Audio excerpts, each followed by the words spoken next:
कहा जाता है कि फारिग आदमी का दिमाग शैतान का कारखाना होता है। इरफान पठान की ट्विटर एक्टिविटीज़ देख के लग रहा है जैसे आजकल उनके पास करने को कुछ नहीं है, वो फारिग हैं।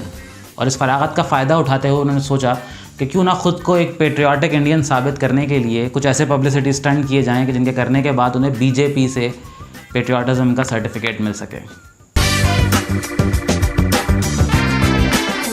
बकवासियात में खुशामदीद। मैं हूँ आपका मेज़बान हसन इमाम। हार जीत खेल का हिस्सा होती है, लेकिन लड़कर हारना जलील होकर हारने से बेहतर है, और हारने के बाद मज़ीद जलील होने से तो बहुत बेहतर है। T20 वर्ल्ड कप के फाइनल में पाकिस्तानी टीम ने जिस तरह की परफॉर्मेंस दी है, उसे देखने के बाद ये कहना गलत नहीं होगा कि हमारी टीम हार तो गई है, लेकिन उन्होंने हमारे दिल जीत लिए हैं। इंग्लैंड जैसी तगड़ी टीम को इतनी ज़बरदस्त टक्कर देना कम से कम इंडिया के बस की बात तो नहीं थी। लेकिन इरफान पठान की फ्रस्ट्रेशन है जो कि कम होने का नाम ही नहीं ले रही। वज़ीर-ए-आज़म शहबाज शरीफ के ट्वीट के जवाब में इरफान पठान लिखते हैं कि आप में और हम में फ़र्क यही है, हम अपनी खुशी से खुश होते हैं और आप दूसरों की तकलीफ़ से, इसलिए ख़ुद के मुल्क को बेहतर करने पर ध्यान नहीं दिया।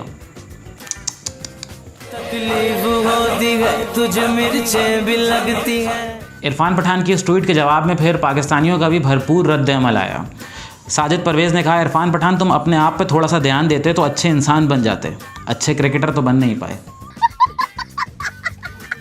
वजाहत ने लिखा, इरफान पठान जितनी मेहनत ट्विटर पे कर रहा है इतनी अपने करियर पे कर लेता तो टीम से ऐसे निकाला ना जाता। सिर्फ यही नहीं, इंग्लैंड के वर्ल्ड कप जीतने के बाद इरफान पठान साहब अपनी पिछली तमाम बेइज्जतियां भुलाकर ढिठाई का ओवरकोट पहन के दोबारा से मैदान में आ गए। उन्होंने अपनी एक ट्वीट में लिखा, this has been a graceful world cup victory for team England, well played. इसे कहते हैं बेगानी शादी में अब्दुल्ला दीवाना। लेकिन यह जो ट्वीट में लिखा है वो भी सही है। इस सारी सूरत हाल पे किसी ने बड़ा दिलचस्प तबसरा किया है। Irfan Pathan is a live example of how an ordinary individual with zero achievement is making the complete social media around him just by having couple of tweets. यानी कि एक इरफान पठान इस बात की बेहतरीन मिसाल हैं कि एक आदमी with zero talent Chand tweets करके सोशल मीडिया की सारी तवज्जो अपनी तरफ मबजूल करवा लेता है। बात तो बिल्कुल दुरुस्त है, लेकिन अफसोस की बात यह है कि जो काम इंडिया में इरफान पठान कर रहे हैं वो हमारे यहाँ 3-2-1 पिल्ले कर रहा है। उर्दू में एक मिसाल दी जाती है कि खसियानी बिल्ली खंबा नोचे, यानी जब खुद कुछ नहीं कर पाए तो फ्रस्ट्रेशन में आके दूसरों पे जहर उगलना शुरू कर दिया। इरफान पठान के बाद इंडियन क्रिकेटर मोहम्मद शामी ने भी यही खसियानी बिल्ली बनते हुए एक ट्वीट किया। ये ट्वीट उन्होंने शोएब अख्तर के ट्वीट के जवाब में किया था कि सॉरी ब्रदर, इट्स कॉल्ड कारमा। यहाँ एक बात तो माननी पड़ेगी कि जिस तरीके से इंडियन खिलाड़ी उड़ते तीर पकड़ रहे हैं, इनकी कैचिंग की प्रैक्टिस बहुत अच्छी हुई है। मोहम्मद शामी के जवाब में किसी ने लिखा कि a team lost the match by 10 wickets, they are commenting on others, nice confidence जानी, कीप इट अप। आखिर में सभी क्रिकेट फैंस से सिर्फ इतना कहना चाहेंगे कि क्रिकेट सिर्फ एक खेल है, उसे खेल की हद तक रखें, अना का मसला ना बनाएं।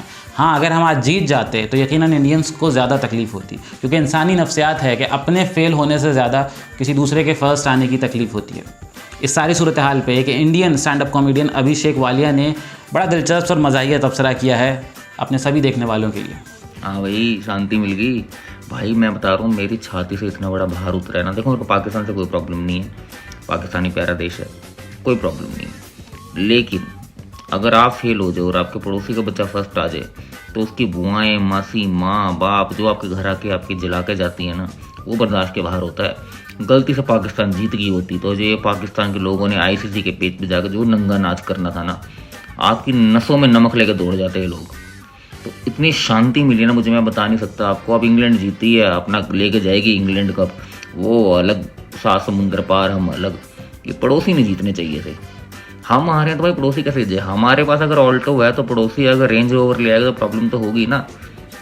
हम तुम्हारी ऑल्टो को धक्का लगाएंगे, तुम हमारी वैगनआर को धक्का लगाना, ऐसे ही चलेगा। कोई जीतने की लोड़ नहीं है।